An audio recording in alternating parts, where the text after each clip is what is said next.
মাত্র 10 মিনিটে তৈরি হবে ভিন্নভাবে ভিন্ন স্বাদের পিঠা। ঘরে থাকা সামান্য কিছু উপকরণ দিয়ে এই মজাদার পিঠা তৈরি করে নেওয়া যাবে। হঠাৎ যদি বাড়িতে মেহমান আসে, মেহমানের জন্য তৈরি করে নিতে পারেন এই মজাদার পিঠা।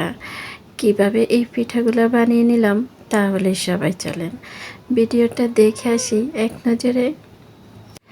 বিসমিল্লাহির রহমানির রহিম। সবাইকে আসসালামু আলাইকুম। আমার নতুন আরেকটা ভিডিওতে সবাইকে জানাচ্ছি স্বাগতম। কেমন আছো সবাই? আশা করি তোমরা যে যেখানে আছো সবাই ভালো আছো। আলহামদুলিল্লাহ আমিও ভালো আছি। চলে আসলাম আজকে আবার আরও একটি ভিডিও নিয়ে। আশা করি প্রতিদিনের মতোই আজকের ভিডিওটা তোমাদের সবার কাছে ভালো লাগবে। আজকের রেসিপিতে আমার প্রথম উপকরণ লাগবে আটা। একটি বাটি নিয়ে নিলাম, বাটির মধ্যে নিয়ে নিলাম আমি বাটির মধ্যে 1 কাপ আটা নিয়ে নিলাম। আটার মধ্যে দিয়ে দিব চিনি। এখানে আপনারা আপনাদের পছন্দ মতো মিষ্টি অ্যাড করতে পারেন। অনেকে বেশি মিষ্টি খেতে পছন্দ করে, আবার অনেকে হালকা মিষ্টি খেতে পছন্দ করে, তাই পছন্দ মতো মিষ্টি অ্যাড করতে পারেন। আমি আমার পছন্দ মতো এখানে মিষ্টি অ্যাড করলাম। এবার দিয়ে দিব 2 চামচ গুঁড়া দুধ। গুঁড়া দুধ দেওয়া হয়ে গেলে দিয়ে দিব 1/2 চামচ বেকিং পাউডার, দিয়ে দিব সামান্য পরিমাণ লবণ। আপনারা এই লবণটা দিতে চেষ্টা করবেন। অনেকে আবার মিষ্টি খাবারে লবণ দিতে চায় না, তাদেরকে বললাম আপনারা যদি না দিতে চান তাহলে স্কিপ করতে পারেন। আমার কাছে মিষ্টি খাবারে লবণটা ভালো লাগে, তাই লবণটা দিয়ে দিলাম।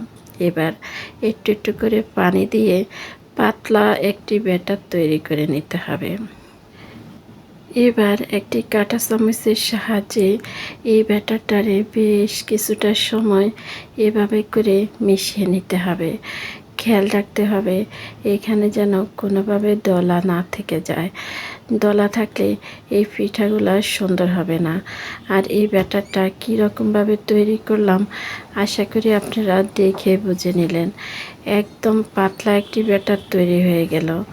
আর অল্প অল্প করে আমি পানি দিয়ে এই ব্যাটারটা তৈরি করে নিলাম। বেশ কিছুটা সময় ধরে এই ব্যাটারটারে এইভাবে করে লাড়তে থাকতে হবে, তাহলে এই পিঠাগুলা খুবই সুন্দর হবে। এই কাঁটা চামচের সাহায্যে এই ব্যাটারটা আমি 5 মিনিটের মতোই এইভাবে মিশিয়ে নিলাম। মিশানো যখন হয়ে গেল এবার আপনাদেরকে দেখিয়ে দিলাম এই ব্যাটারটা কী রকম পাতলা হলো। ঠিক এরকম পাতলা ব্যাটার তৈরি করে নিলাম। ব্যাটারটা দেখে আপনারা বুঝে নিলেন এই ব্যাটারটা ঠিক এরকম পাতলা, একদম পানির মতো করে পাতলা ব্যাটার তৈরি করে নিলাম। এবার চুলার মধ্যে একটি প্যান বসিয়ে দিলাম, দিয়ে দিলাম 1 টেবিল চামচের মতোই তেল। এবার তেলটা যখন গরম হয়ে আসবে দিয়ে দিব সামান্য করে লবণ। লবণটা ছিটে তেলের উপরে দিয়ে দিলাম। এবার একটি ডিম দিয়ে দিলাম। ডিমটা আমি হাতার সাহায্যে কুসুমটারে পুরাটা ডিম এইভাবে করে ছড়িয়ে দিলাম। ডিম যখন ভাজা হয়ে যাবে ডিমটাকে এভাবে করে ভাজ করে নিলাম। এবার ডিমটা তুলে নিতে হবে। একটি প্লেটের মধ্যে ডিমটা আমি তুলে নিলাম। প্যানের মধ্যে যে তেল রয়েছে এখানে আমি আর কোনো তেল দিব না। ব্রাশ দিয়ে তেলটাকে ভালো করে পুরাটা প্যান ছড়িয়ে দিলাম।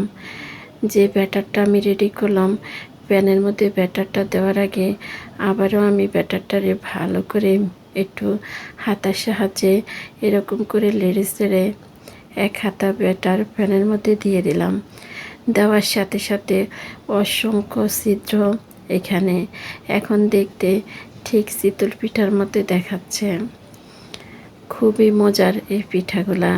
যারা এখনও একবার তৈরি করেননি একবার তৈরি করে দেখতে পারেন, অনেক মজা লাগবে খেতে। যখন পিঠাটা হয়ে আসবে দেখে বোঝা যাবে পিঠাটা হয়ে গেছে। এবার আমি যে ডিমটা ভেজে রাখলাম এবার পিঠার উপরে এভাবে করে ডিমটা দিয়ে দিলাম।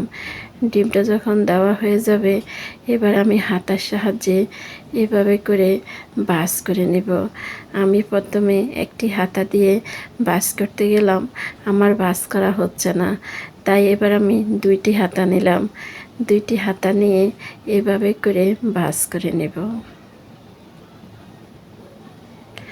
ঠিক পাটিসাপটা পিঠার মতোই বাস করে নিলাম। বাস হয়ে গেছে, এবার আমি এই পিঠাটাকে নামিয়ে নেব। মাশাআল্লাহ, খুবই সুন্দর দেখাচ্ছে এই পিঠাটা। একইভাবে করে আমি আরও একটি পিঠা বানিয়ে নেব। আমার ভিডিওটা দেখতে দেখতে এই পর্যন্ত তোমরা কে কে আমার সঙ্গে এসেছো আমি জানি না। তোমরা যারা এসেছো একটি লাইক দিতে ভুলে গেছো, একটি লাইক দিয়ে দাও। আর আমার ভিডিওগুলো দেখো, এখন পর্যন্ত আমার চ্যানেলটাই সাবস্ক্রাইব করোনি। এরকম সহজ সহজ খাবার রেসিপি পেতে আমার চ্যানেলটা সাবস্ক্রাইব করে দিয়ে আমার সঙ্গে থেকে যেতে পারো। আর তোমরা যারা এই কাজটা করেছো তোমাদেরকে জানাচ্ছি অসংখ্য অসংখ্য ধন্যবাদ। এভাবে প্রতিনিয়ত আমাকে সাপোর্ট করার জন্য, এভাবে আমার সঙ্গে থাকার জন্য। তোমাদের এই সুন্দর সুন্দর কমেন্টে আর একটি লাইকে আমিও চলে আসি তোমাদের মাঝে প্রতিদিন নিত্য নতুন সহজ সহজ খাবার রেসিপি নিয়ে। আশা করি তোমরা এইভাবে আমার পাশে থেকে যাবে। তোমাদের সবাইকে আবারও জানাচ্ছি অসংখ্য অসংখ্য ধন্যবাদ এভাবে আমাকে সাপোর্ট করার জন্য।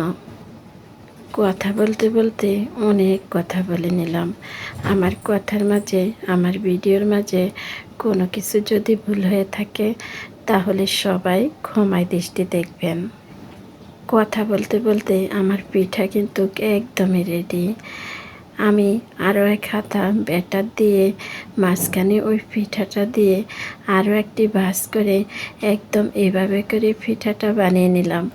আপনারা দেখে বুঝে নিলেন আমি কিভাবে এই পিঠাগুলো বানিয়ে নিলাম। আমি একটা পিঠায় ডিম দিয়ে তৈরি করলাম, আর দুইটা পিঠা আমি এভাবে বানিয়ে নিলাম, কারণ আমার কাছে এভাবে খেতে ভালো লাগে। তাই আমি ডিম ছাড়াই এভাবে পিঠাগুলো তৈরি করলাম, আর একটা ডিম দিয়ে এভাবে তৈরি করলাম। এরকম সহজ পিঠা রেসিপি কেমন লাগলো আপনাদের কাছে কমেন্টে জানিয়ে যেতে পারেন। আর যাদের এখন এই পিঠাগুলো খাওয়া হয়নি, এভাবে করে বানিয়ে খেয়ে দেখতে পারেন। অনেক মজার একটি পিঠা।